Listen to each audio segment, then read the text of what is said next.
Welcome everyone to the nutrition research session. My name is Jessica Leonard.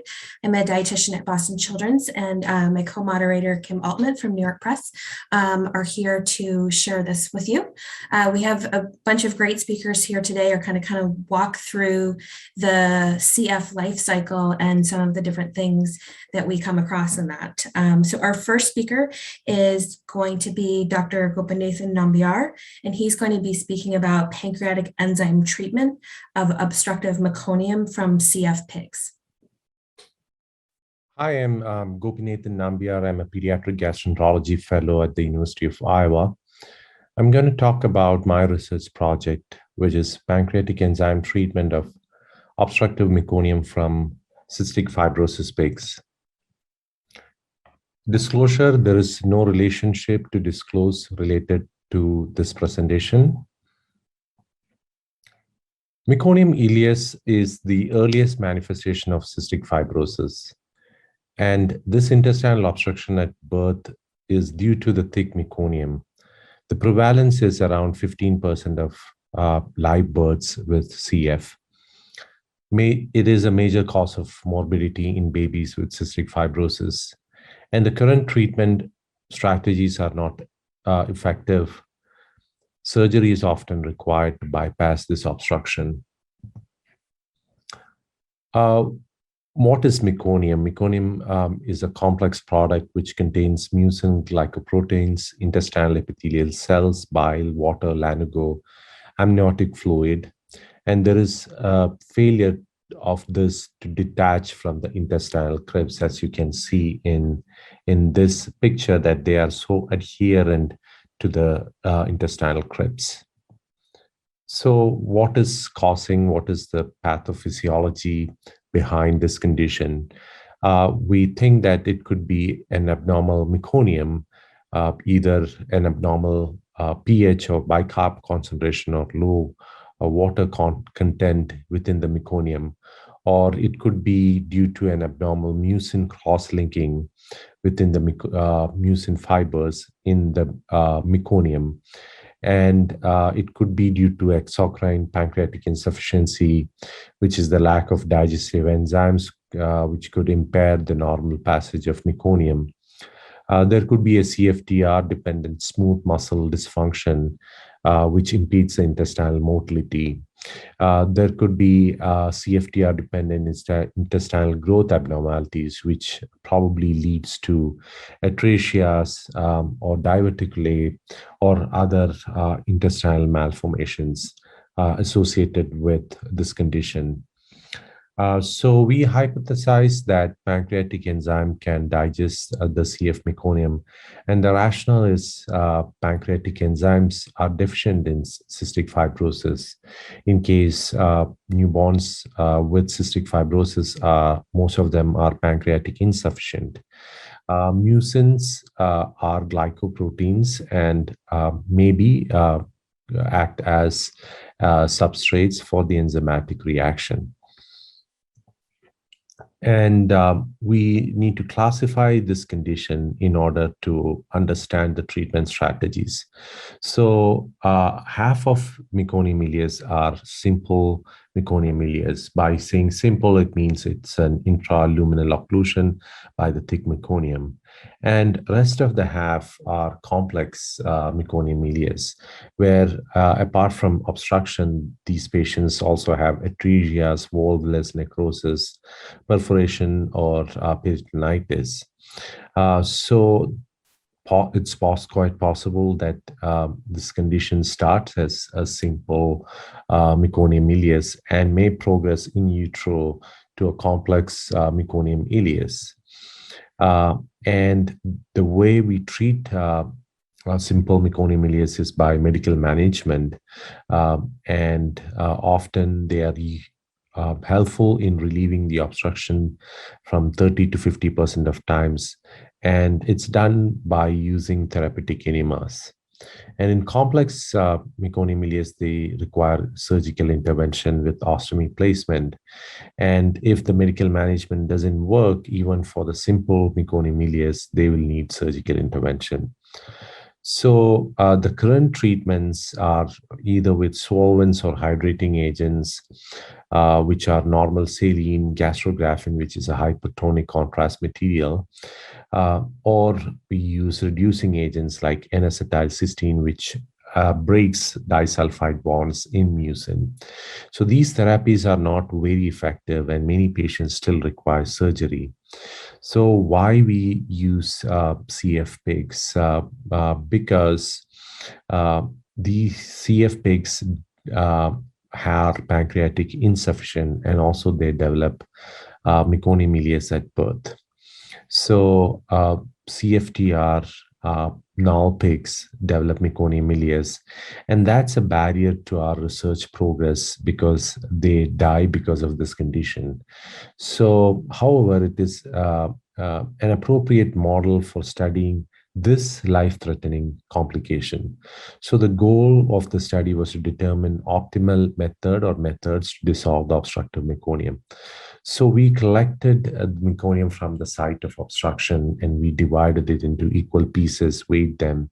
We treated them with different test solutions with and without pancreatic enzymes.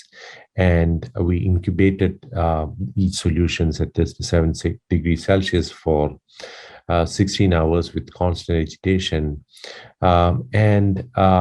Here you can see the site of obstruction in the small intestine. And so basically, this is a representation of what we have actually done as a study protocol. So the meconium pieces go into different test tubes, and we agitate them constantly at 16 hours under 37 degrees Celsius. And we collect the supernatant, and we do the spectrophotometry on the supernatant. And we are looking for absorbance at the supernatant. And then we filter them, and the filter will collect the solid residue, and the solid residue is dried and weighed afterwards. So the enzyme preparation that we use is Epizyme, which is a complex and mixed pancreatic enzymes. So what we found with our study is that we found that the absorbance increases with the addition of enzymes. On the y-axis, you can see the absorbance. Anything more than 2 represents saturation. So compared to normal saline alone, normal saline with enzymes has shown more absorbance in the spectrum. And we are comparing that spectrum with N-acetylcysteine. And what you can see is that N-acetylcysteine actually impairs the enzyme digestion by of this meconium.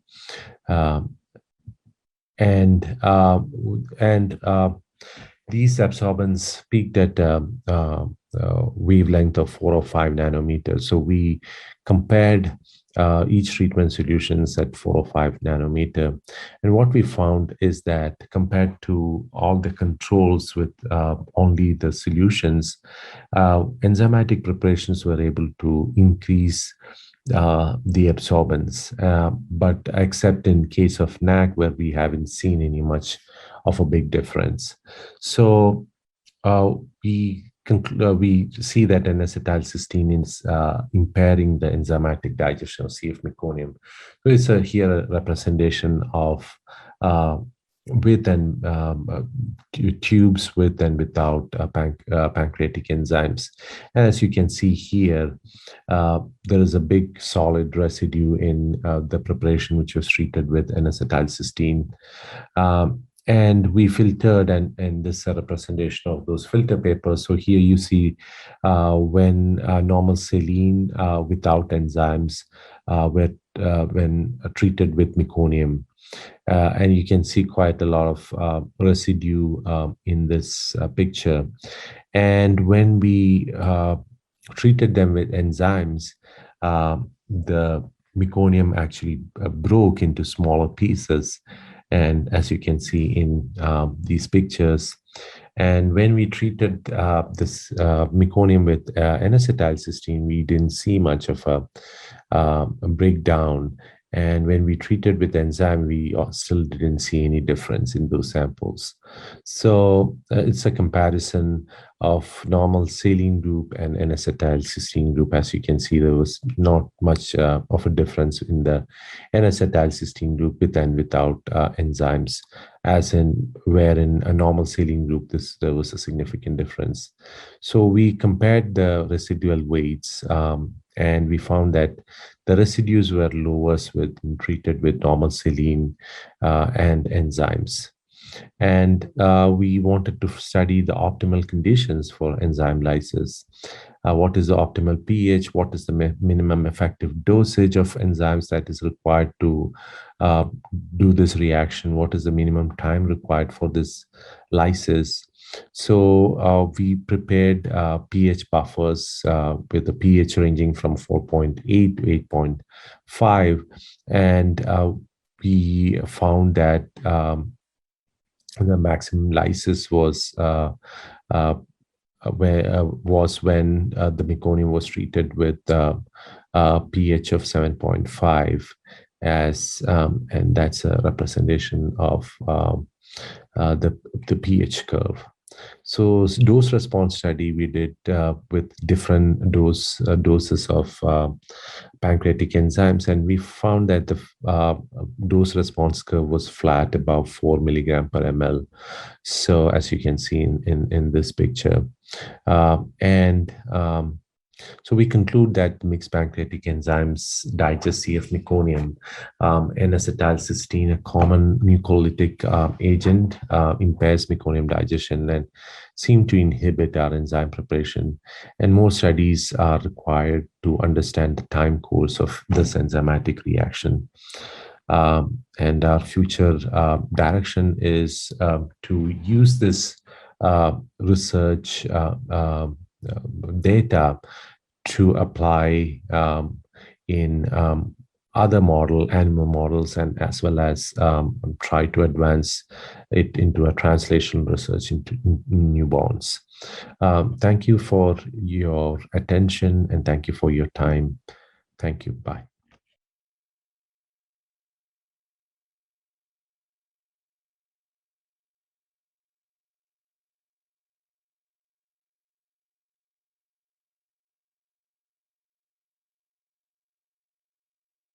Wonderful. Well, thank you, Dr. Nambiar. I think this is, something interesting for us as a largely dietitian audience to hear, as this is something that, despite changes in CF care, we're still seeing. We do have a question here, someone asking that the optimal pH was 7.5. Was there a pH that you found to be ineffective? Yeah, so normal saline is usually have a pH of 5.5, and there was basically no lysis in that pH. So pH above 7.5 and 8.5 were had a good lysis spectrum. 7.5 is just because that's the best optimal pH that we got in our samples. So, and that also kind of corroborates with the role of pancreas in this process, because you have a basic intestinal pH, probably because of the bicarb secretion from the pancreas, and that's probably is also another factor of why this meconium is formed. So if we think that pancreatic enzymes play a role, because the pancreas is usually atretic in the CF null pigs, and also pancreatitis and kids who develop meconium are severely pancreatic insufficient. So in that, if you think that if that's the pancreas is playing a role in this, probably is not just the pancreatic enzymes with the exocrine pancreatic function. It's probably other effects of pancreas also play into role. So meconium was more amenable for lysis in basic pHs and not with acidic pHs. Great, thank you. I think a lot of us are sort of thinking through how does this translate forward to our patients that we see, and one of the questions we have here is, I think, a little bit to that. So, question being, if you have any thoughts on giving pancreatic enzyme replacement therapy to patients who are recovering from meconium ileus. There's often sort of a disagreement on when to start, and is it okay to start even with like a low fat, something like a breast milk or anything along those lines. Right. So, so one thing to understand is my research was done on CF pigs. It's not a human model. And part of the problem is that meconium, ileus is even, CF in newborns is, CF is newborns is rare. And in meconium ileus is even rarer kind of a thing. So it's very difficult to study this condition in one center. Probably multiple center study can draw us patients. So I'm studying it in pigs. So if I'm translating my research into human models, then my conclusion, because I also looked at things like what pancreatic enzymes, if used, will do to the how it affect the histology of the intestinal lumen of CF pigs, and I haven't seen any intestinal damage after treating them with pancreatic enzymes. So the risk of fibrosis colonopathies, all by using lipases, I don't see that to be a problem if you're using this as a treatment rather than one-time dose. I'm all talking about one-time dosing and few doses of pancreatic enzyme to treat this condition. So I don't think that will be an issue if, but it's, again, my research is not in human, it's not on babies, so I cannot 100% say this. Sure. No, we appreciate you starting to make some of that translation. One of the questions we have here is whether that NAC is, if it's not effective and impairs absorbance, is that sort of setting ourselves up to fail using it as a standard of treatment? So yeah, that's a very good question. So the thing is that NAC is probably one of the, even in GI guidelines, it's one of the treatment that we use if none of the other treatments work. So if it is not effective, it's actually worsening the obstruction. We are dealing with an obstructed intestine and we cannot do this. So again, NAC has not been found to be effective even in tracheal mucins. To quote the study from my research mentors, my Dr. Anthony Fisher. So that's one of the basis of the study also. So it didn't work for us also. So if you're using something which is not working, probably it's worsening your obstruction. You're not doing any good, but also you're causing more damage. So that's that's another outcome of my study. That probably one of the treatments that we use is not really helpful. Okay. So as obviously your tests were on the meconium itself. Have you done any work or plan to do any work looking at administering the pancreatic enzymes to the newborn pigs with meconium ileus to see if they improve clinically? Yeah. So one of the limitations of the study is that I'm answering some of these questions altogether. Is that I've been using rectal enemas for pancreatic enzymes because I found that's the best way to deliver them. Other than the other way is to deliver them through an ostomy. You create an ostomy, do a surgery, create an ostomy, and deliver. The reason is because the obstruction is, we have to understand, it's it's usually a very high grade obstruction that happens in CF pigs. So it's a high grade obstruction. So it's very difficult to actually disimpact them completely. And when compared to the human models in newborns, the obstruction is not that severe as you see that in pigs. So that's one of the things. So the other thing is that, so if we are trying an oral route to administer this solution, it's very difficult for it to get to the point of obstruction, because you have to remember that we have a very long small intestine. So actually meconium ileus we are targeting in the ileum, which is the last portion of the small intestine. So the best way, or the way we treat this condition, is through rectal enemas, when we can actually watch, all the, using a radiographic substance, contrast material, we can actually watch it actually going and influxing to the terminal ileum. In that way, we can actually watch the obstruction resolving. So that's probably the best route to approach this issue. Still, there is no issue, question about the route. I don't think that's a problem. The issue is, how long it's going to take this process.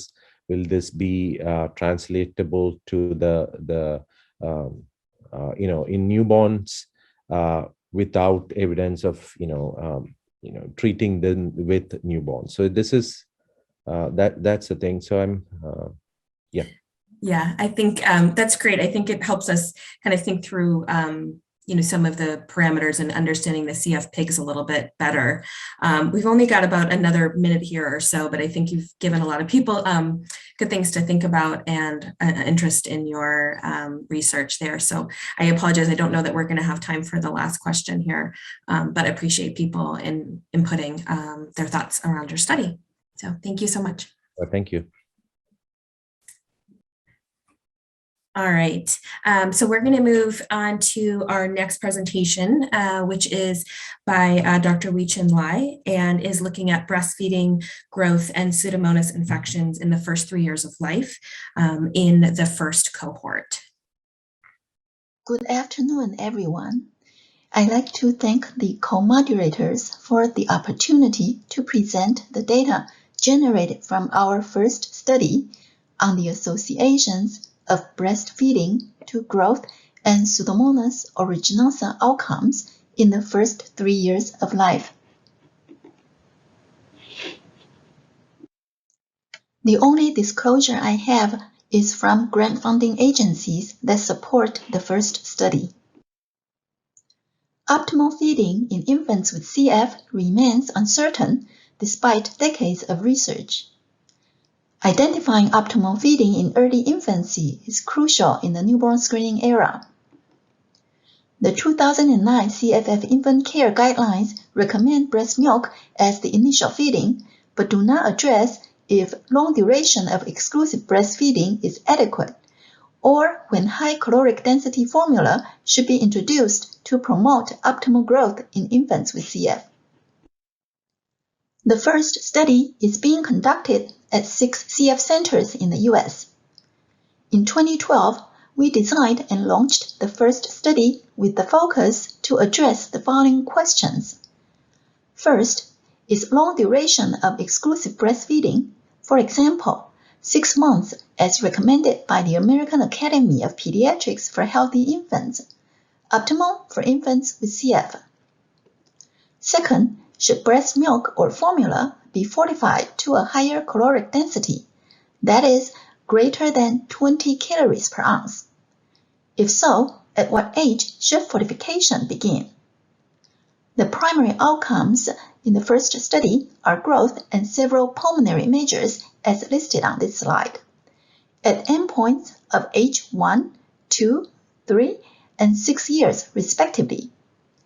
In this presentation, I am reporting data on growth and PA for the age 3 years endpoint. The 6-year outcome data will be available in 2024. The first cohort includes 183 infants born during 2012 to 17, diagnosed with CF through newborn screening, and enrolled into the first study at a mean age before 2 months. 94% of infants completed follow-up to 12 months, and nearly 80% completed follow-up to 36 months of age. First study visits take place during routine CF center visits as recommended by the CFF, monthly before 6 months, bi-monthly at 6 to 12 months, and quarterly thereafter until 6 years of age. Infant feeding was assessed by a registered dietitian nutritionist with the assistance of the research coordinator using a prospectively designed nutrition interval history questionnaire at each visit. In addition, breastfeeding mothers also filled out monthly feeding calendars until breast milk was weaned. Growth was measured at each visit. Growth Z-scores were calculated based on WHO growth charts until 24 months of age and CDC charts after that. PA data were extracted from respiratory culture reports at each visit. The top of this slide shows the progression of breast milk and formula feeding in the first year of life. As you can see, about 70% of infants were exclusively breastfed at birth, but this percentage quickly declined to about 1/3 at 1 month and 1/4 at 2 months. Concurrently, the percentage of infants receiving fortified feedings increased rapidly, from about 1/4 at 1 month to half at 3 months and 2/3 at 6 months of age. Based on these feeding characteristics, we classified infants into 6 feeding groups, as shown at the bottom of the slide. 3 unfortified feeding groups by the type of milk received: exclusive breast milk, partial breast milk plus formula, or exclusive formula, and 3 fortified groups by the age at initiation of fortification: 1 month, 2 months, or 3 months or later, respectively. The first observation we noted is that the percent distribution of these 6 feeding groups was vastly different by gastrointestinal phenotype: meconium ileus, pancreatic insufficiency, and pancreatic sufficiency. Specifically, 92% of infants with MI were in the fortified group, and the majority of them started fortified feedings in the first month of life, as shown in the red bar. 2/3 of infants in the PI group received fortified feedings. Only 25% of infants in the PS group received fortified feedings, and none started in the first month of life. Based on these observations, we compare growth and PA outcomes in 4 ways. First, by PI-MI-PS. Second, between the unfortified and fortified. Third, within the unfortified group by the 3 types of milk. And fourth, within the fortified group by the age of initiation of fortified feedings. This slide shows growth patterns in the left and middle panels and PA data in the right panels by MI, PI, and PS. 4 growth parameters are shown: weight for age, height for age, weight for height, and BMI for age, all in Z-score unit. A Z-score of 0 corresponds to the 50th percentile, +1 is about 85th percentile, and -1 is about 15th percentile. P-value on each panel was obtained from a longitudinal model adjusted for many covariates I will explain later. As you can see, the MI group showed lower Z-scores in weight for age and height for age compared to the PI and PS groups. PI and PS only differ in early infancy. Regarding PA, the top panel on the right shows the cumulative percent of subjects who acquire the first positive PA with age. And the bottom panel shows the total number of positive PA cultures in the first 3 years of life. As you can see, the prevalence of the first positive PA by age 3 years and the total number of positive PA tended to be lower in the PS group compared to the PI and MI groups. This slide shows the results comparing the unfortified group in black lines with the fortified group in white lines.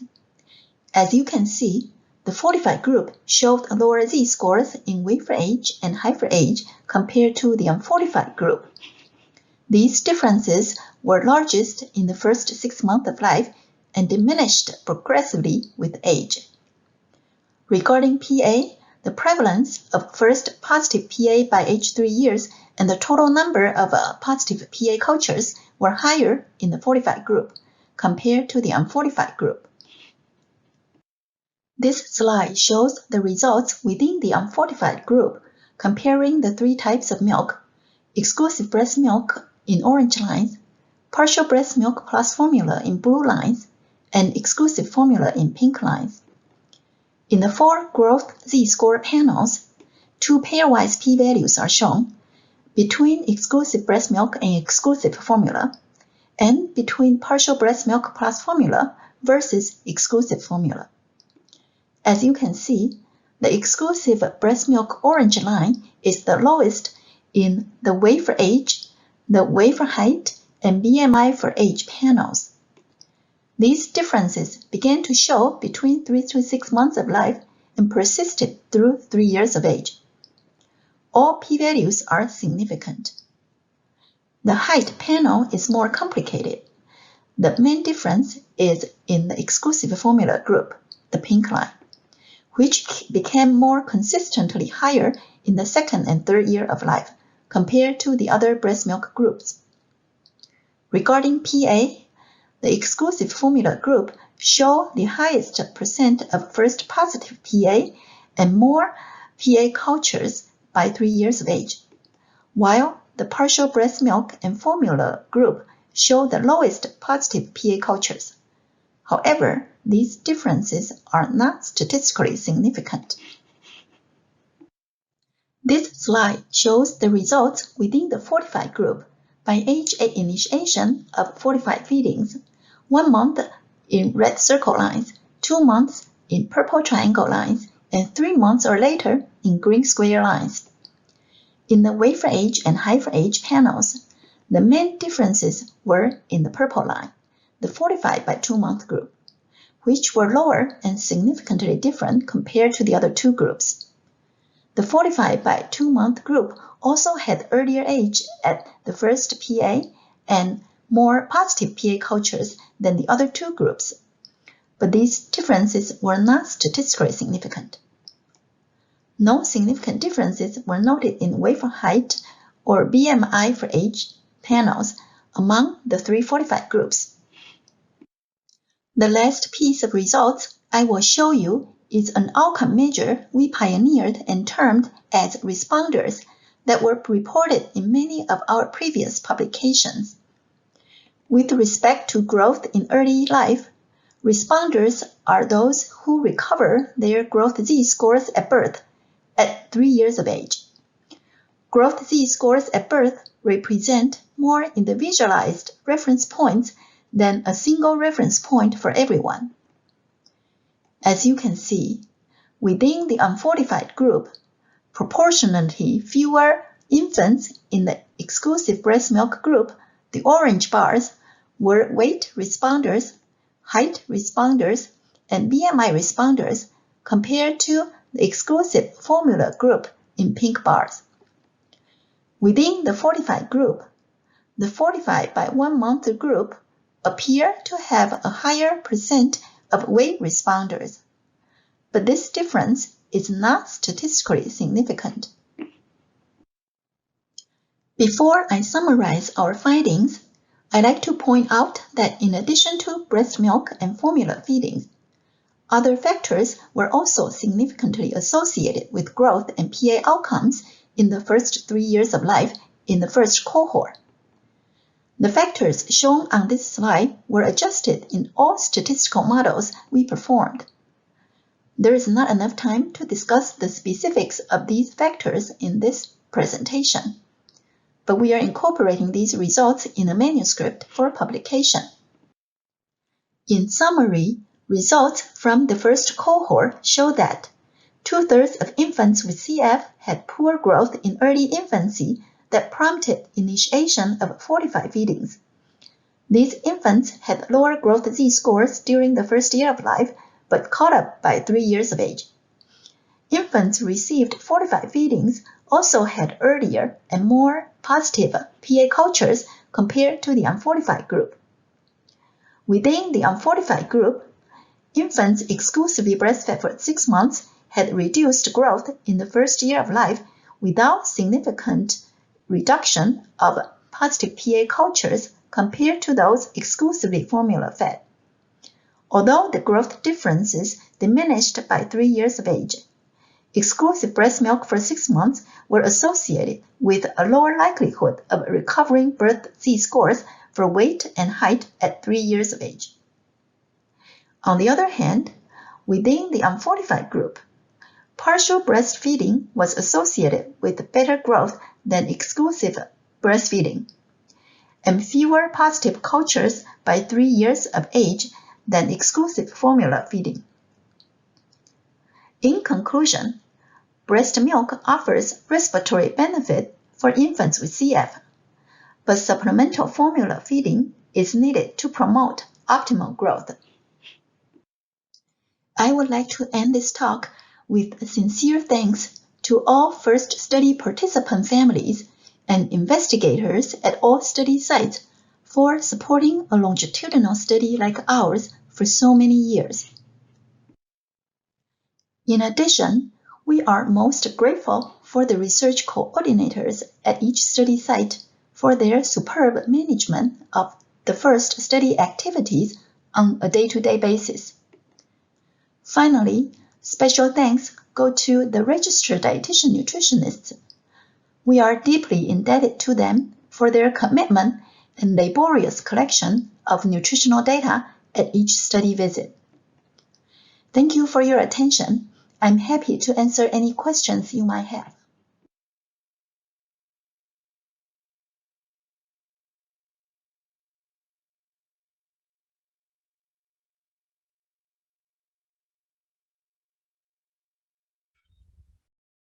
Thank you, Dr. Lai. I think it's always interesting to see how this the information we're gathering from this study has evolved. We have a question here asking, do you also have data on the number of babies with CF whose mothers had any previous breastfeeding experience versus being first-time mothers? Is that something that you've taken a look at? Thank you for the question. I don't have that information for every subject in our cohort. We do collect in our parent questionnaire whether or not our subject has siblings. So we would know if they have older siblings, but we do not know whether their mother had breastfed their older siblings or not. Okay, wonderful. We've got a bunch of questions coming in here. I think we're just trying to think through which are the best ones to share with you. Okay. I'm going to go ahead with, okay. So question on, have your conclusions changed over the years? We've been seeing better growth with the exclusively breastfed infants recently, and also wondering if you had included solid food intake. I think you were talking a little bit about some of the other factors in the unfortified breast milk group, and wasn't sure if the fortified was referring specifically to breast milk or formula, or if it included solids. So I think a little clarification on your definition of fortified. Mm-hmm. Great. Okay, so for the first question, it's similar to answer. So have we observed change in growth over the years? In this cohort, 5 years of birth of the infants are included. So each year we have about 30, 40 infants born. So we could perform an analysis just to compare each calendar year cohort birth to see if they do better. Okay, but in that analysis, it would be difficult to also look at different feeding groups because the sample size would be very small. Now, in terms of this fortification, you know, these 3 groups presented in this presentation, because here we are looking at just fortification in the first 6 months of life. So it's primarily fortification into the milk. So all the fortification into either just the breast milk or the combined breast milk formula or to the formula are accounted for. And but solid foods, we will look at that when we look at feeding in the second 6 months and second year of life. And which that analysis we have not performed. Now, obviously, those feeding would affect, contribute to growth after 6 months all the way through 3 years of age, as I show you. And I think that's partially contributed to the diminished differences between these feeding groups that I'm showing you. We have not looked specifically how those feeding, you know, solid foods or different type of solid foods, and in the second year or versus in the third year, how they modify the relationships yet. It will be important to look at those relationships. Definitely. Absolutely. Another question here, sort of in that really understanding this fortified group, do you think that the fortified group was more PA positive because of the fortification or because they were at the lower percentile for weight and height? So what might have been driving that? I would think it's the second. So remember, these feeding groups were not randomly assigned to these. This is an observational study. And therefore, that's why you see that in one of the earlier slides, you have different percentages of infants receiving different type of feeding. So why would they be so different, such a different distribution in the different feeding groups? It's because the centers are, the dietitians, the care teams are changing the feeding strategies according to the infant's growth. Right. So those who were fortified earlier must be showing more poor growth, and that's what prompted the fortification.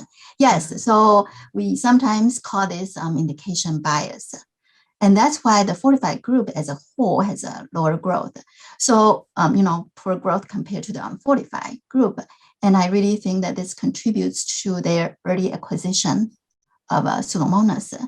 What's interesting to me within these three fortification groups is that the fortification, those who started fortified feeding at 2 months is worse than the first month, and also is worse than the third month. So why is this?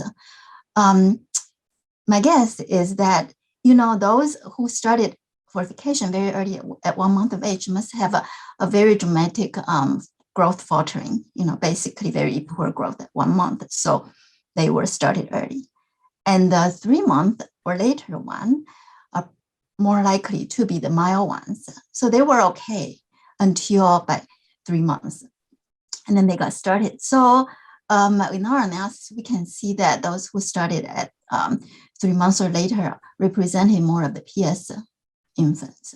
So I think a difficult decision is to think about when to start fortification.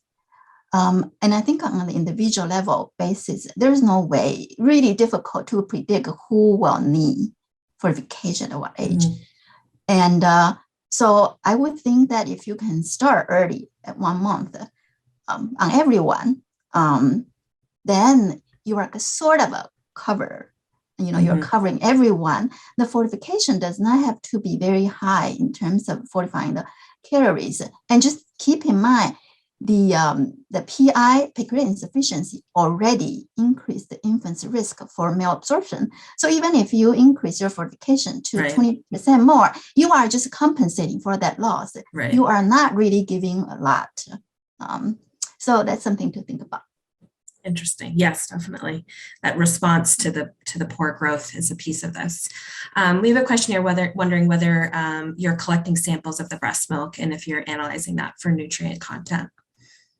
Excellent question. Yes, we have. For those of you who are in the study, we do have a separate breastfeeding study, and we collect breast milk, and we think the dietitians and the research coordinators, that is a very challenging study. So we have collected over 100 breast milk samples, and we have analyzed the nutrient concentration on essential fatty acids and some other macronutrients. We also analyze caloric densities, and but remember, those are spot breast milk samples. Mm-hmm. We are not able to quantify total daily intake from breast milk for those who are exclusively breastfed, because you would have to know the total volume of intake per day. But I can tell you that in terms of caloric density analysis, you also know that, breast milk secreted in the beginning of the feeding versus the end of feeding, there are different caloric densities. As a whole, the caloric density distribution in those breast milk samples are not different from breast milk reported from healthy mothers in the literature. Great. I'm going to do one last quick question, might just be a yes or no, where we have about a half a minute left. Might the breastfeeding group have lower compliance with enzyme therapy due to the nature of the feeding? That's a good question. I'm not sure what the audience means by lower compliance. I think the babies were all given enzymes. I think the question is whether or not those enzyme dosages are optimal for breast milk feeding because it's more variable. Yeah, the breast milk. Right. So we do also collect pancreatic enzyme replacement dosage in our questionnaires, and we can look into that to see if we can find some trends later on. Wonderful. Well, we've got a few other questions, but we are actually out of time for you. But thank you so much for your contribution. And I think we all look forward to seeing where things go from here. Thank you very much for inviting me. Thank you. All right. Our next speaker is Dr. Alexandra Cass, and she's going to be speaking with us about clinician perspectives on assessing for disordered eating in adolescents and young adults with cystic fibrosis. Thank you so much to Jessica and Kimberly for inviting me to speak in this workshop about my research in disordered eating in patients with cystic fibrosis. I'm going to be talking about my project regarding the CF clinicians' perspectives on assessing for disordered eating and body image disturbance in adolescents and young adults with cystic fibrosis. We don't have any disclosures or relationships for this presentation. So as we know, nutrition is a focus of CF care since good nutrition is associated with improved pulmonary outcomes. The majority of patients with cystic fibrosis are pancreatic insufficient and require enzyme supplementation with food intake. Without enzyme supplementation, individuals would be unable to absorb the dietary fat that they consume, and that would result in GI distress, constipation, and weight loss. So this pancreatic insufficiency, combined with the baseline high energy demand from underlying breathing difficulties, necessitates that CF patients consume a high calorie and high fat diet in order to maintain a healthy weight. And because of this, maintaining an appropriate weight is a major focus of CF care, since increased BMI is associated with improved lung function and overall better outcomes in CF patients. So in addition to these CF-specific concerns about weight gain, for decades, our society has promoted an unhealthy body ideal. The increased usage of smartphones and social media has caused adolescents and young adults to be constantly bombarded with unrealistic, unachievable, and unhealthy messages about what they should aspire their body to look like. And increased social media use has even been associated with higher rates of disordered eating in adolescent girls. So are people with CF more at risk for disordered eating? As with other chronic illnesses, there are high rates of mental health issues in patients with CF.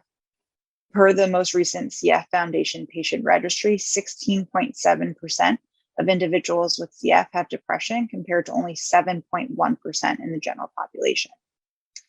So these high rates of mental health issues in CF patients, combined with the focus on weight gain from an early age and societal pressure to remain thin, make disordered eating a real concern in the CF population. And it's important for us as clinicians to be aware of these issues given these concerns. And this topic is especially relevant now with the advent of modulator therapies like Cftr, since we're now seeing patients gain weight more easily than they had in the past. And this easier weight gain may lead to potentially unintended consequences like changes in eating habits or body image in this population that previously had difficulty maintaining a healthy weight. So this was the basis for our project, and we wanted to learn more about providers' knowledge of these topics and their current practices, and finally, to figure out ways to improve knowledge, screening, and treatment in CF patients. So there's been pretty minimal work investigating providers' practices screening for disordered eating behavior and body image disturbance in CF patients. Adolescent patients with CF have rated eating problems and digestive function as the most important problem affecting their quality of life. And further, both CF patients and their providers have identified body image as an important factor affecting their quality of life. But despite this, these issues are often not brought up in visits, and when they are, they're not adequately addressed. So in terms of our study, the aims of the study were first to understand providers' baseline knowledge of body image disturbance and disordered eating in adolescents and young adults with cystic fibrosis. Second, to assess how frequently providers screen CF patients for these issues. And third, to ascertain what would be most helpful to increase providers' knowledge in screening practices. This was a one-time survey with 79 questions that was administered by a red cap. The survey was created by a multidisciplinary team of both CF and non-CF providers, and it assessed baseline knowledge on this topic. It evaluated whether providers felt this was an important topic in the CF population, and investigated how comfortable providers felt screening and how often they screen. And finally, it explored different possible ways to improve training in this area. It was distributed to physicians, NPs, PAs, dietitians, social workers, nurses, psychologists, physical therapists, and respiratory therapists. It was administered by the CF Foundation to these discipline-specific listservs, and then descriptive statistics were used to analyze data. So we had 233 participants who completed the survey. 103 of these participants were pediatric providers, 66 were adult providers, and 83 provided care to both pediatric and adult patients. And this graph shows the breakdown of the different subspecialties of the participants. And as you can see, the majority were physicians, who comprised about 40% of participants, followed by dietitians, who comprised about 20%, and then social workers, who comprised about 16% of participants.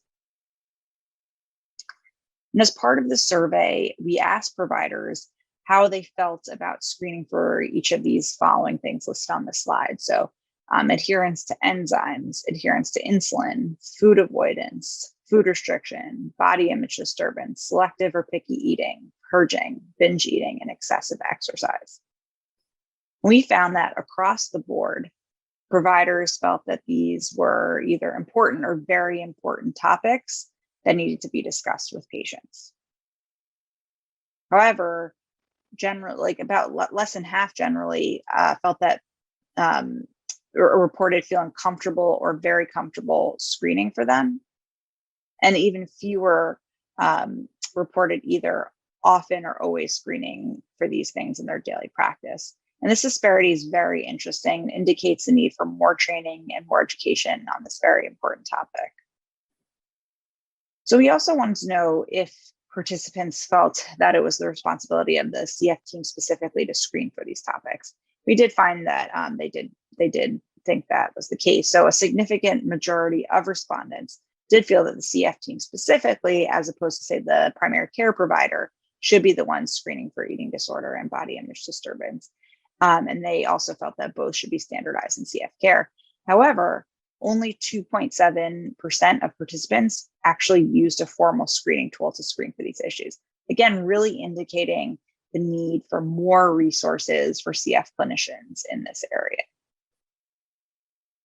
So as I just mentioned, the majority of participants felt that in general, disordered eating and body image disturbance should be addressed by the CF team. So we then asked participants who specifically on the team they felt should be responsible for screening for these topics. Most commonly, they felt that dietitians, psychologists, and social workers should be the responsible team members. However, looking over the data, I'll note that that physicians and nurses were also kind of highly ranked.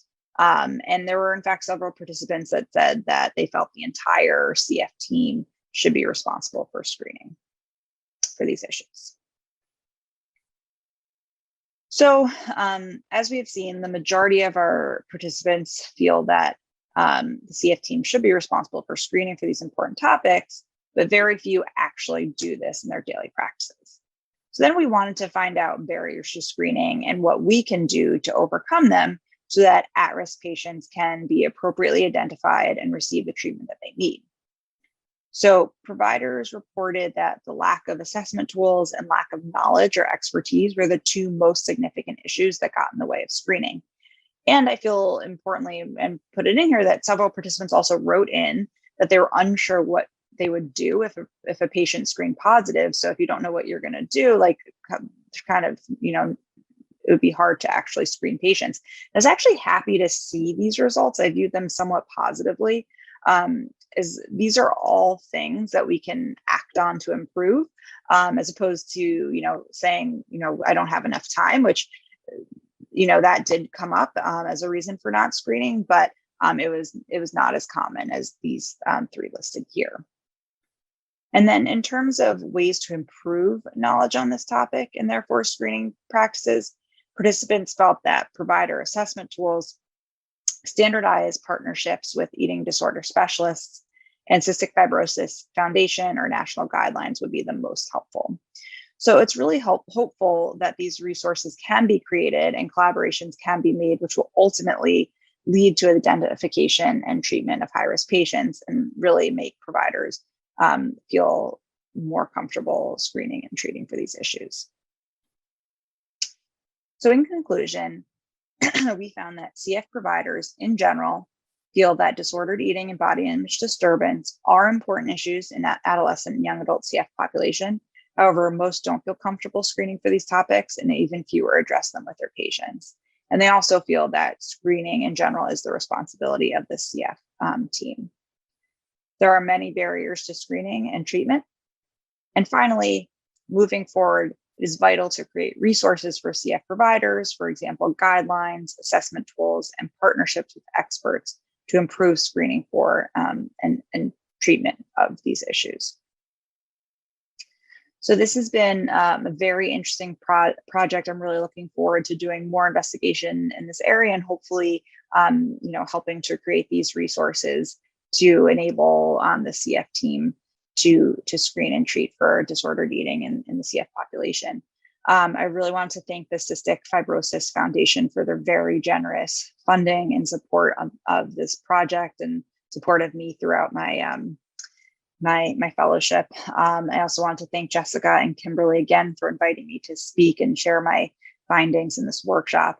And then finally, thank you to my mentors, Greg Sawicki and Tracy Richmond, and as well to my research team. Actually, Jess is on the research team. She's been incredibly helpful and a great mentor. So thank you to Jess and thank you to everyone on my team for all the help and support. And now I'm happy to take any questions.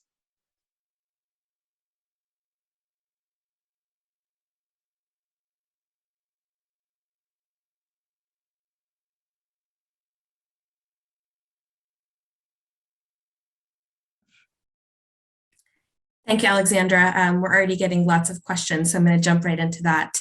One, just sort of saying, this is really important work. As an RD that works with adults, I see disordered eating all the time and are looking forward to how this work evolves. Can you share how you feel about intuitive eating and the health at every size treatment patterns for eating disorders and how this might apply to people with cystic fibrosis? Oh, you're muted. Sorry about that. That's okay. I'm not completely, I wish I could answer that question better. I think I might have to, look a little more into, I think I might have to get back to that question. That's okay. Totally fine.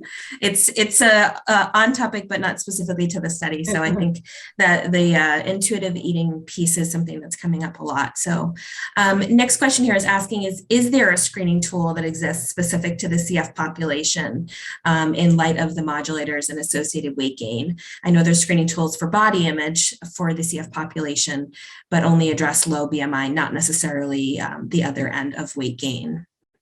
Yeah, no, so that's a very good question and something that I think is like a huge barrier. There's really nothing that does exist. There are some, there has been one survey that was created that was validated in just a small population and in one center, and it's not widely used in the CF population. And was another study that was created in the UK, but hasn't been validated yet. So there's really nothing that has been validated in the CF population. And that's just a big issue, because a lot of these screeners that are being used are,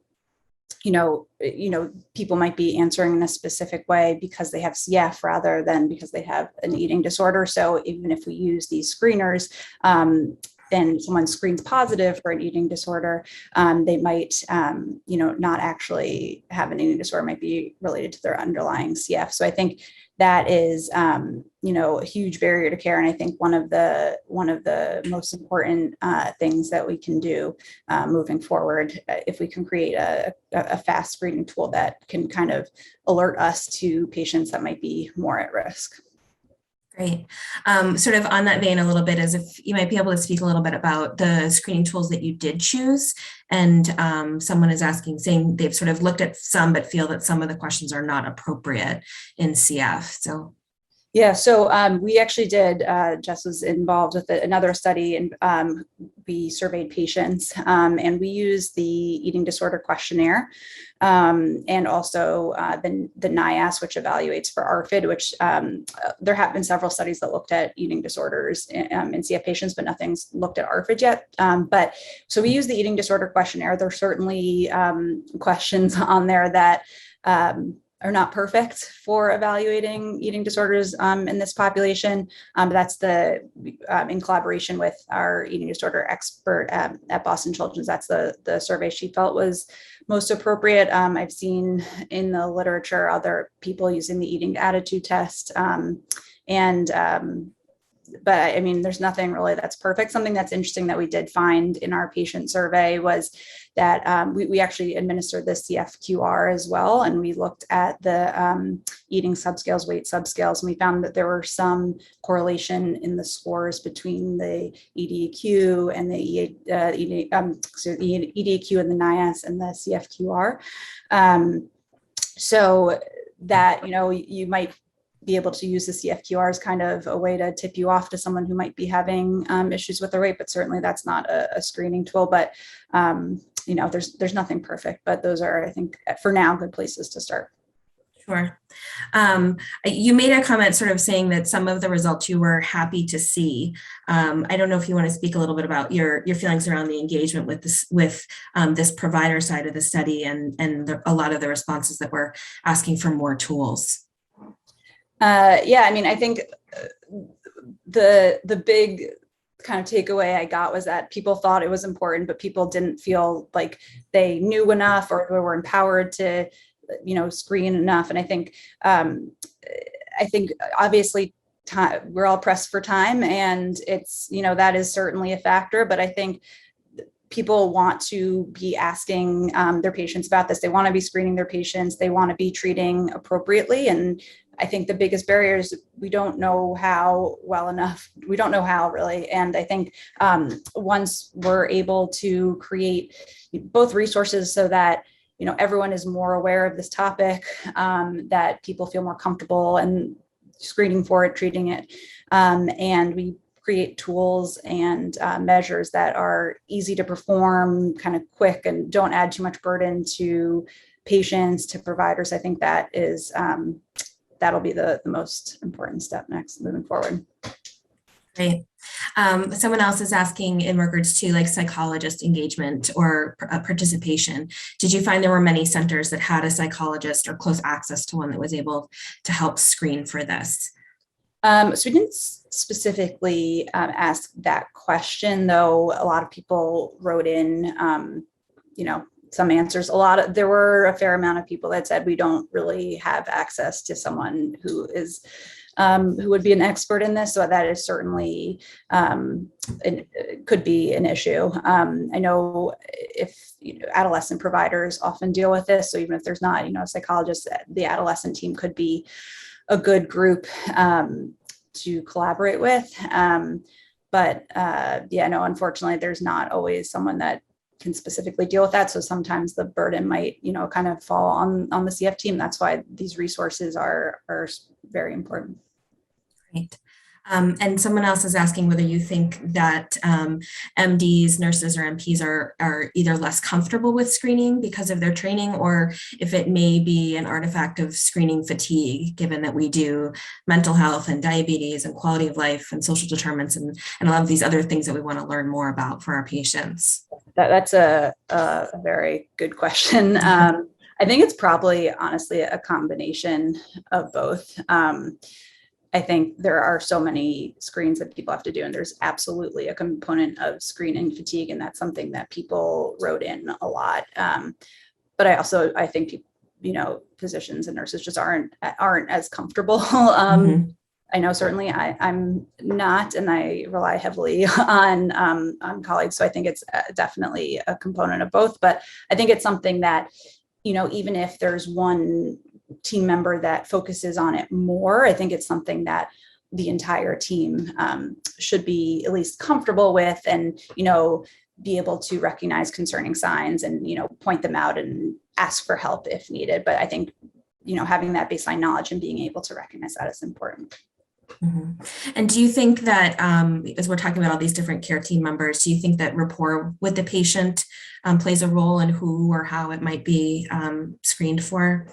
Yeah, absolutely. And I think there was one other paper that I think one of the papers that I cited in here that kind of goes into that and kind of asks patients, like, who would you want to ask you about this? And it's absolutely, I think the rapport is important. If a physician has the better rapport, I think they're kind of the best person to, start the conversation, but I think it needs to be a team-based approach. If they might not be the person kind of delivering treatment, but I think kind of opening the door is best for the person who has the best rapport with the patient. Absolutely. Those relationships can mean so much. Well, thank you so much, Alexandra. We appreciate your work in this area, and knowing there's another component to this it's also more to learn for all of us. So thank you so much. Thank you.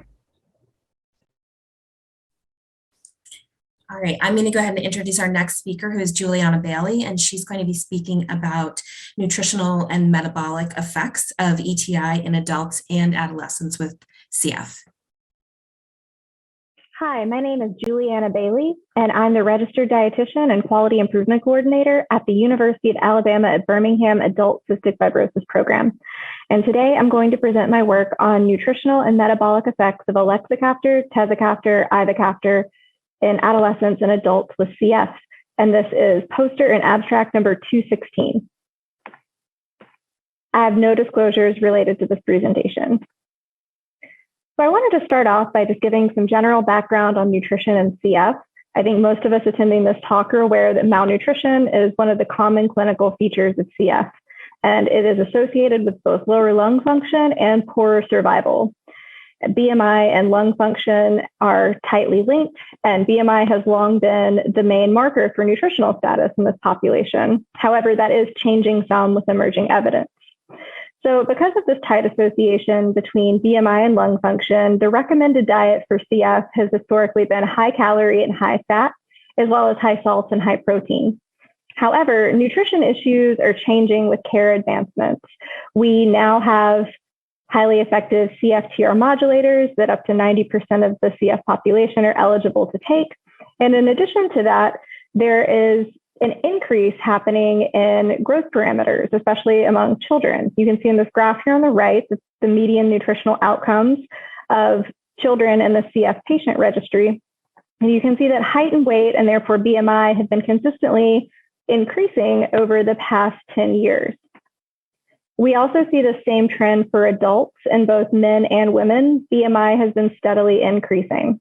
There's also been some research over the past few years from the CF patient registry that shows that malnutrition is decreasing and overweight and obesity are increasing in both the pediatric and adult populations followed in the patient registry. So I also wanted to talk a little bit about how CFTR modulators impact nutrition status. This is one of the major care advancements that is sort of changing the nutritional landscape of this time. So with ivacaftor, we've observed significant weight gain in children and adults with at least one copy of G551D. And there was also improved linear growth in children with the same mutation. However, the effect on BMI was not significant in adults with one copy of R117H or children who were homozygous for delta F508. In ivacaftor-lumacaftor combination therapy, effects on BMI were mixed, particularly in adults with class 2 mutations. And with tezacaftor and ivacaftor mixed, there was no significant change in BMI for children who were homozygous for delta F508 in clinical trials. And then finally, our newest highly effective CFTR modulator, elexacaftor, tezacaftor, ivacaftor, that I will from here forward refer to as ETI. We found in third phase clinical trials that BMI increased by about 1 kilogram per meter squared over the time period of those trials. So continuing with how CFTR modulators affect nutritional status, Virginia Stallings and her group examined adults and adolescents with CF who had gating mutations that took ivacaftor. They enrolled patients and did a baseline assessment before patients started on ivacaftor, and then they followed them up 3 months later. They found that these patients had a decrease in their resting energy expenditure of 5.5%, and this was significant. They also found that in the pancreatic sufficient patients in their cohort, there was improved absorption measured by fecal elastase and coefficient of fat absorption. They also noted decreased gut inflammation as well as an increase in fat intake, although calorie intake remained stable. So little is known about the nutrition and metabolic effects of ETI in the real world setting. So we had two aims of the study. We wanted to describe the changes in nutritional and metabolic parameters in the subset of adults and adolescents with CF who were prescribed ETI in the clinical setting. And we also wanted to explore associations between nutritional and metabolic parameter changes and CF clinical outcomes, including lung function and BMI. Our study design was a single center, open label, prospective observational cohort study of people with CF clinically prescribed ETI. This was a sub-study to the larger PROMISE study that took place and that's still taking place in many centers across the country. The primary endpoints of the larger PROMISE study are sweat chloride, lung function, weight and BMI, as well as quality of life. So in our nutrition sub-study, we had 3 visits. Our baseline visit occurred up to 30 days prior to the first dose of ETI. We considered day 1, the day they took their first dose. And then visit 2 was 28 days after day 1. And our third visit was scheduled to be 6 months after day 1. However, the COVID-19 pandemic kind of interfered with our scheduling of patients and things got pushed back a little bit. So the average length of time between day 1 and visit 3 was 10 months. We measured weight, height, and BMI, as well as resting energy expenditure through indirect calorimetry or the metabolic cart. We measured dietary intake through 3-day diet records, and we also had patients keep a record of their enzyme intake while they were keeping track of their food. And we also measured hand grip strength. Each of these measurements were obtained at every visit. For our analysis, we used NDSR software to analyze the diet records for macro and micronutrient content, as well as macronutrient balance. We calculated descriptive statistics for outcome variables with treatment, both for the whole sample and between genotype group, being delta F508 homozygous and heterozygous. We also looked at the change in outcomes at both time points using paired t-test or Wilcoxon signed rank tests. And we also looked at the differences between groups at both time points with pooled t-test or Wilcoxon rank sum tests. We're in process of running a non-parametric repeated measures ANOVA and looking at associations and changes in outcome at each time point between variables. So I wanted to share some of the demographic data at baseline. We enrolled 22 participants who participated in visit 1. We had 20 participants complete visit 2 and 17 completed all visits through visit 3.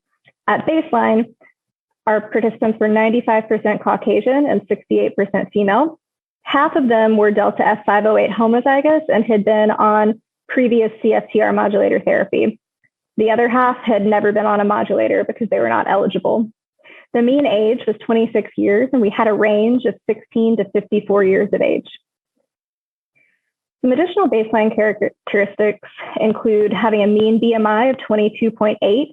The range of BMI was 17.2 all the way up to 31.1. So we kind of spanned the spectrum of nutritional status.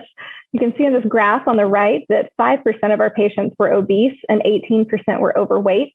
41% were underweight, and underweight for the purpose of the study was considered less than 22 for women and less than a BMI of 23 for men. Optimal BMI status was considered meeting the CF Foundation goals without being overweight, and that accounted for about 36% of our patients. Patients were hypermetabolic at baseline with a mean predicted resting energy expenditure of 113%. Calorie intake was high in accordance with the CF recommendations at about 3,000 calories per day on average. And mean fat intake was about 40% of calories from fat, which is also in line with what's recommended currently for people with CF. So we found improved BMI with ETI therapy. We saw a significant improvement of 0.46 kilograms per meter squared at 28 days and an improvement of 0.92 kilograms per meter squared at our long-term 10-month follow-up. The proportion of overweight patients also increased, and the proportion of underweight patients decreased with long-term ETI therapy. So you'll notice we had our obese participant actually lost a little bit of weight. We only had one participant that was obese. They started off with that BMI of 31.1, and they ended up coming down to a BMI of 29. So they fell into the overweight category. We also found that caloric expenditure decreased with chronic ETI use. The change in resting energy expenditure was not significant at 28 days, but there was a mean difference of 6.6% by long-term follow-up. And this is similar to what was found in that study by the Cftr. Total energy intake also increased with long-term ETI use. Again, at our short-term follow-up of 28 days, there was not a significant increase, but by 10 months, there was a significant increase of about 300 calories per day on average. And total fat intake also increased with long-term use of ETI.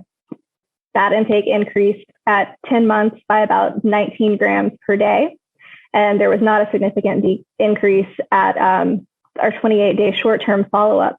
It's worth noting that ETI needs to be taken with a fat-containing meal, so this might be part of why patients had increased their fat intake.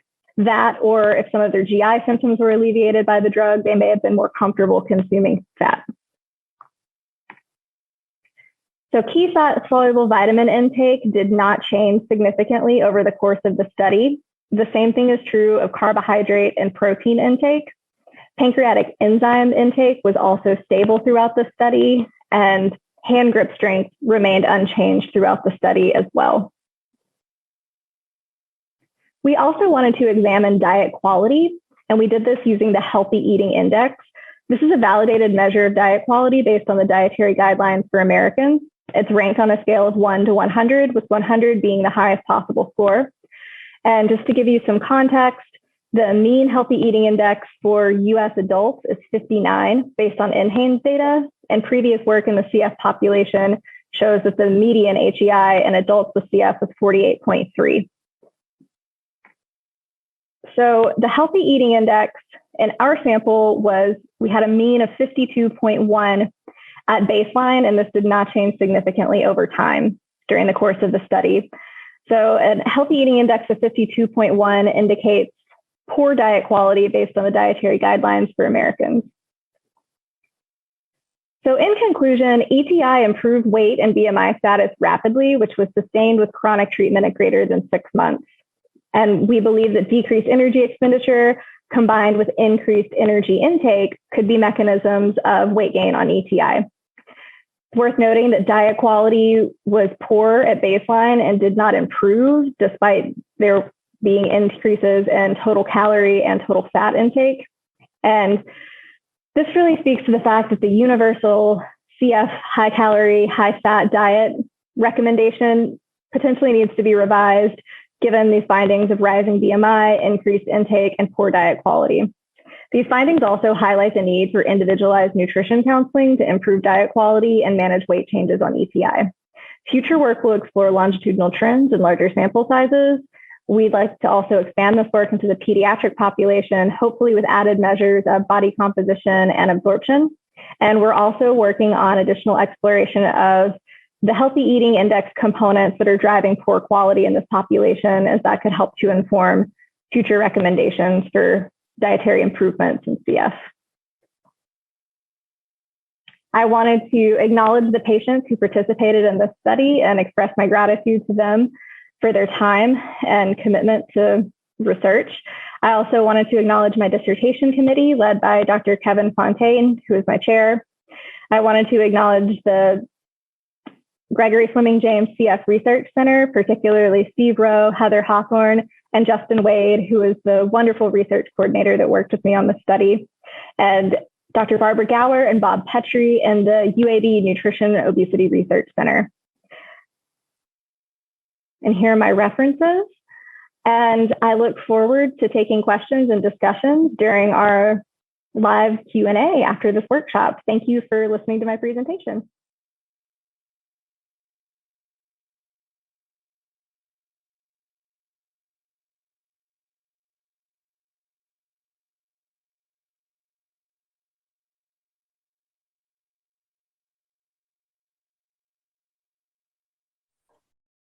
Thank you, Juliana. That's really interesting to hear how the study was done.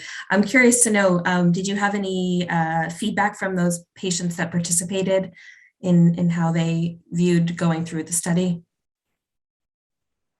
Yeah, we got a lot of feedback on that. You know, COVID really complicated the study and obviously made things challenging with the patients having to get COVID tests before the visits, but got some really interesting feedback around how people's perception of their body image changed and how hungry they were on Trikafta and all the side effects. So did you have any specific questions about their feedback? We just mean in general. No, I was just curious what their comments may be. You mentioned that the enzyme intake was stable. Did you have any patients that were looking to take less enzymes? I feel like this is a question that's come up with Trikafta. Yeah, so that comes up a lot for us clinically. We had one participant in the study who decreased their enzymes pretty significantly. They were just really tired of having to take so many pills for all their meals, and they ended up increasing their enzymes again after the study ended. But we had that one person. Okay. I'm wondering if you have any specific, sort of recommendations as people try to think through working with patients who are on Trikafta and some of the counseling that may go through that. I know it wasn't specific to your study, but I'd imagine it's an artifact of doing this kind of study. Right. So we found that a lot of patients, increase their calorie intake, increase their fat intake. I did have some patients that told me they had heard rumors that they were supposed to take Trikafta with like 20 to 30 grams of fat. Twice a day. So I think that's part of where the fat increase was coming from. So, then we turn that back over clinically to that team to be able to counsel patients really in an individualized way and tailor the dietary recommendations to those particular patients' goals and also their particular challenges with ETI. If they'd had unwanted weight gain or felt like they're having a hard time controlling their appetite and intake. We do have sort of a comment and question here asking whether there was anything particularly changed on their intake or that you counseled against. I think you just said a little bit, but someone's mentioning a patient they have that just flat out does not eat vegetables, and it's been something they've been trying to work on after Trikafta. Right. So with the healthy eating index, we were able to look at that a little bit. That's made up of 9 different components it's based on the dietary guidelines for Americans. And we've done some additional analysis on some of what's called the moderation components, like added sugars and refined grains and saturated fats. We found that over the course of the study, the patients increased their saturated fat intake. And we also found that they decreased their refined grain and their added sugar intake. So it seems like some of the clinical counseling was having an effect in the study population as they were being counseled in clinic to eat a healthier diet. We saw that reflected a little bit in the healthy eating index, but that does have some components around green vegetables and legumes, some of the more healthy food groups. So it's a really nice tool to use. Yeah, that helps guide that shift. A question here, based on your research that demonstrates a decrease in the RER, have you adjusted your calculations for those estimated calorie needs for these patients? You know, that's a good question. I think it's so individual. And we did have a small sample in this study too. And I don't think that every patient I've seen clinically has had, you know, the same path with ETI. I think it's just really, it speaks to the fact that clinically we really need to take a super individualized approach. And I think we all know that these energy calculations that we're using in clinical nutrition assessments are, you know, probably not applicable to CF really anyway. They're kind of just a starting point, and the real gold standard of whether or not a patient is meeting or exceeding their nutritional needs is what their weight's doing. So I think, again, just taking a really individualized approach. And if there's a patient that's gaining excessive weight, we have to look at lowering calories and making some dietary modifications, as well as recommending physical activity. Great. We do have a nice job notification here in the chat. Wondering if you might use any of this data for like a family ed day after the 6-month mark. Also seems like clinically there could be a weight plateau in some of the adults as you look at them moving forward. Yeah, I really love that idea of getting this at family ed day. So thank you for that suggestion. And yes, clinically, we have also seen a weight plateau as well. We've really seen clinically the patients have a hard time losing the weight that they've gained, though. That's the real challenge, it seems. Okay, that actually kind of leads to our next comment question, saying some of our patients are manifesting genetic predisposition since modifier therapy and going from underweight to obese, being more similar to their parents.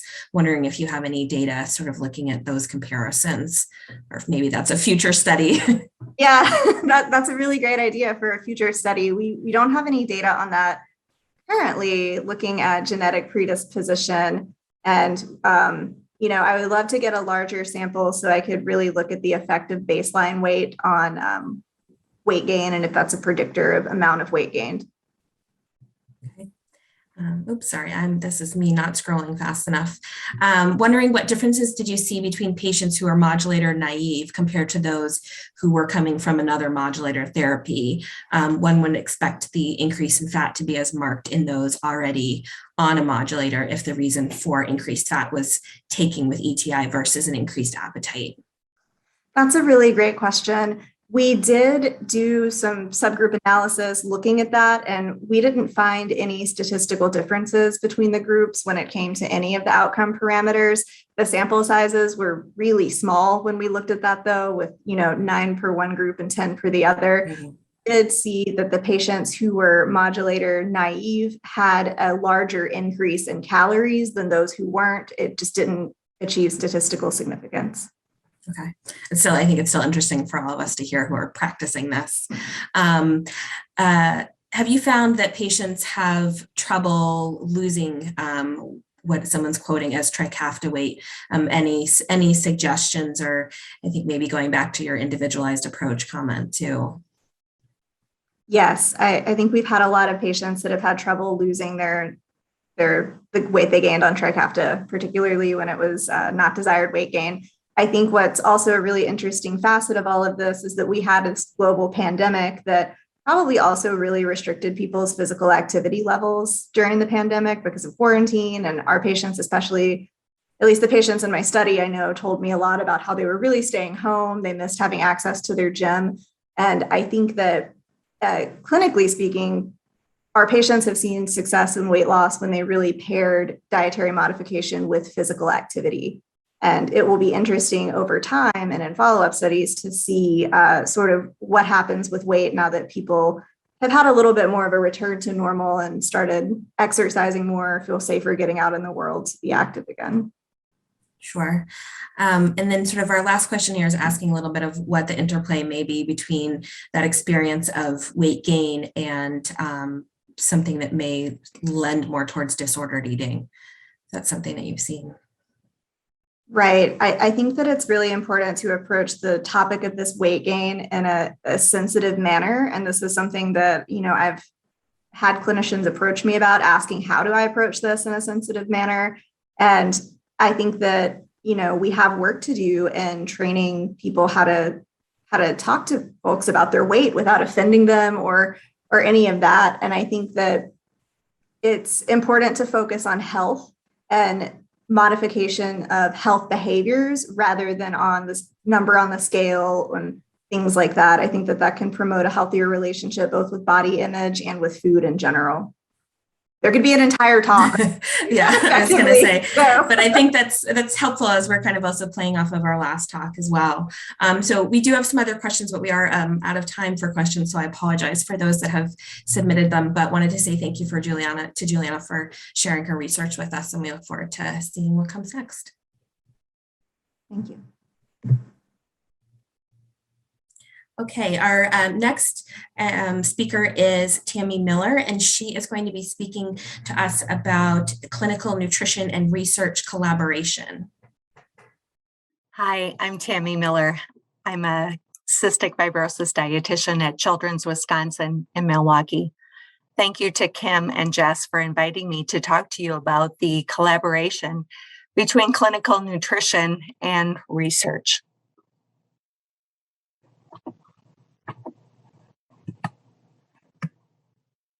I do not have any disclosures to report. If we were in San Antonio, I'd ask you to raise your hand if you were involved in clinical nutrition care.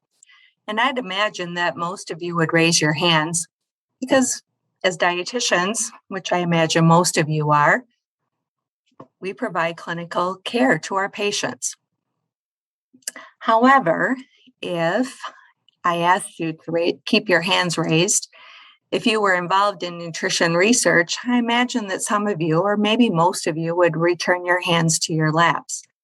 However, it's really that nutrition research that has influenced the care that we provide today and will continue to provide the focus of the care that we provide going forward. So it's so important that nutrition research drives the clinical care that we have done and will continue to do. And I will also hope to tell you or convince you that nutrition care and nutrition research can also provide great satisfaction and improve the clinical care for your career as a clinical dietitian who provides care to people with cystic fibrosis by the conclusion of this talk today. My career started in cystic fibrosis back when the Wisconsin Newborn Screening Project was launching at about the same time, over 30 years ago. When I joined the cystic fibrosis program, I really didn't know anything about cystic fibrosis, let alone clinical research.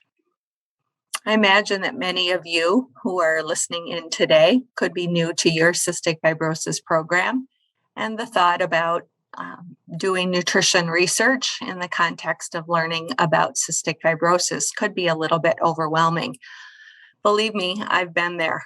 Granted, it was a long time ago, but I really believe that the partnership between learning about cystic fibrosis and learning about research or being involved in a research project has its benefits. I believe that nutrition really was expanded and gave me so many more opportunities because of being involved in research. I learned so much more about being a clinical dietitian when I was challenged by some of the research possibilities that were presented to me. And I learned more about research because of the clinical opportunities that were given within the context of the study. I also know that my partnership with the families, because of the structure of the Wisconsin Newborn Screening Study, were also strengthened. We were very rigorous in seeing our patients and families quarterly in those early years, and those partnerships continue to this day. I will say that so many of us who've been involved in nutrition research are likely better dietitians, more qualified dietitians, because of the partnership that we've had with research. The evolution of the newborn screening study has evolved into the first study, or feeding infants right from the start. I know over the years, Wei Chen Lai has given many, many updates from the outcomes of this study. You've also heard over the years some of the outcomes of the bonus study. And these collaborative studies have involved many dietitians from many sites across the country. These partnerships have launched many dietitians being able to do their own research, in addition to the collaborative research that has generated from these studies. As clinical dietitians, I think we can provide valuable insight into the research that's being done at these academic sites that can be very helpful. It also gives us an opportunity to provide valuable continuity for the study. When sites are approached for TDN studies or industry studies, I do believe dietitians can bring valuable insight into the studies as well. Many times we're very qualified to look at study design. How feasible is it for our center to be participating in a study that may involve enzymes, enzyme cartridges, nutrition supplements, tube feeding products. We can evaluate whether our families are able to participate in some of these studies because we know them very well. We also can offer significant contributions to the research team. It's really important to remember the rules of research. My number one rule, utilize the research team. They are experts in remembering the rules of research. It's also important to be CITI trained, remember the HIPAA laws, which can vary and be different than the HIPAA guidelines that are in place for medical care. It's not allowed to go digging into records just to see if someone is eligible for a research study unless there are HIPAA waivers or a release of HIPAA has been signed by a participant before they are able to look into the medical record. Always remember the regulatory requirements and use the most current consent form. I do believe that there is always a role for a dietitian on a research team, and ask your team what can be a role for a dietitian on the research team. Look for a partnership with any number of different investigators. Where do research ideas come from? Probably an idea that you might have, an observation of something that is unusual, new, challenging, a clinical question. A situation that came up about a decade ago was the conflict of whether we should use CDC or WHO growth charts when assessing our infants with cystic fibrosis. We had a pulmonary fellow who was looking for a project in cystic fibrosis. I had a GI physician who was willing to support us. We looked at the PFT values in 6 to 8-year-olds when assessing the growth between these two growth charts. It turns out there was a 4% difference in the PFTs when using these two different growth charts. Statistically, they said there wasn't a statistical difference, but yet in cystic fibrosis, we do believe that there's a 4% difference. That matters. And an editorial, which followed our publication, agreed with us. And so as a result, we are using our recommendations to use the 75th percentile on the WHO charts between 12 and 24 months for assessing growth in infants with cystic fibrosis as a result of this unusual, but yet hopefully creative partnership between a pulmonary fellow, a GI physician, and a dietitian to answer this important clinical question. As you start building your team, I realize not one cookie cutter approach is going to fit every CF center. And my experience may not translate to your experience as well. Centers vary, could be small, could be big. Communication, creativity, and collaboration, I think, are three core approaches to building a team to help you build a research team. Communication is probably the core for me in letting people know how unique and important cystic fibrosis is. Establishing clinical care in cystic fibrosis, in my opinion, leads to better opportunities for research to happen. If you have more time for clinical care in cystic fibrosis, you will have more time for research in cystic fibrosis. If you're spread thin, it's going to be harder to have more time to do research. Talk to your leadership, invest in your center director, invest in partnerships with GI providers, endocrine providers.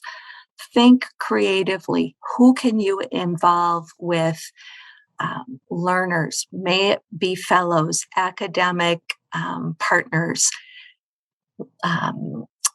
people getting their master's degree, PhD candidates. Can you partner with people across the Nutrition Forum or listserv? There are so many collaborative opportunities of people who are thinking alike. Reach out to those people and build a small or large research team. Beyond research, there's also quality improvement. Not everything you may think about is research. Sometimes a research project may look like research, but ends up being quality improvement. Sometimes things go to the IRB and they say, this is quality improvement. And that's okay. It still is a project. It still is improving care. It still can be a significant improvement. The Cystic Fibrosis Foundation invests heavily in quality improvement, and this may be another avenue that your team may want to be involved in. The mentoring program through the Cystic Fibrosis Foundation is another strategy that you can partner with someone who's been heavily involved or even moderately involved in research to get ideas and support for you to be involved in a research program. Where does nutrition research fit into your career path? I can't tell you how much research has benefited my career path. I know there's hundreds of dietitians who've had the benefits of cystic fibrosis and nutrition research, and they will say that it's been the secret sauce to add the extra layer of just job satisfaction and partnership with their families and people with cystic fibrosis to just build that extra level of care and compassion in their careers. I circle back to the newborn screening program because it really was the foundation for my career and also my research career. As we concluded the newborn screening program, we produced a brochure to our patients and families. And I conclude with a quote here that I still feel reflects how important nutrition research was to me. Families and staff should be so proud of the accomplishments of this study. How many people can say they changed the world in some small way? Together, we have through the Wisconsin Newborn Screening Project. The world of cystic fibrosis is on a cusp of change again. I encourage you to be involved in the new nutrition research that is yet to happen. It's going to change the world, and I encourage you to be a part of it. Thank you so much for the contributions you've already made in nutrition research, and I look forward to seeing the future. Thanks so much. I wish to acknowledge the people who've affected my career, my team at Children's, the research teams with the newborn screening program, and the clinical nutrition leadership team here at Children's. Thank you.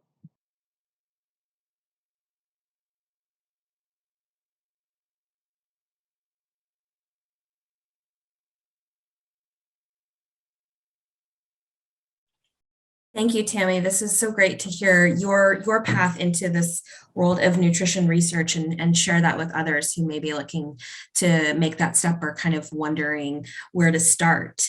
I'm sure I've got one great job already, and I think other people are thinking through questions. First one coming here, do you suggest speaking with center director physicians to discuss current research going on and how dietitians could get involved on those projects? I truly believe that communication is the core to so many layers of our role on the CF care team, including that of being involved in research.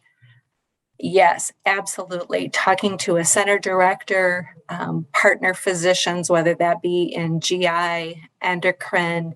I also think it's important that clinical nutrition leadership, if that's under what area your position falls, I think is critically important, because CF is so unique compared to so many other areas that we touch, and highlighting what some of those similarities and opportunities are, but also what some of those differences are, can go a long way to being involved.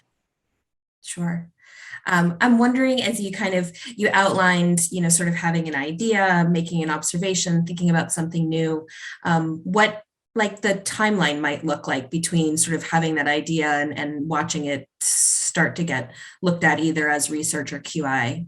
Yeah, I think that a QI project that we originally thought was going to be research was the project that we started with our lactation consultants. I mentioned to some people over the years that we intervened with a lactation consultant at one of our early first newborn screening diagnosis CF visits. And we went into that thinking it was going to be research, but really our IRB determined it was QI. And from probably those initial concepts to actual implementation was well over a couple of years.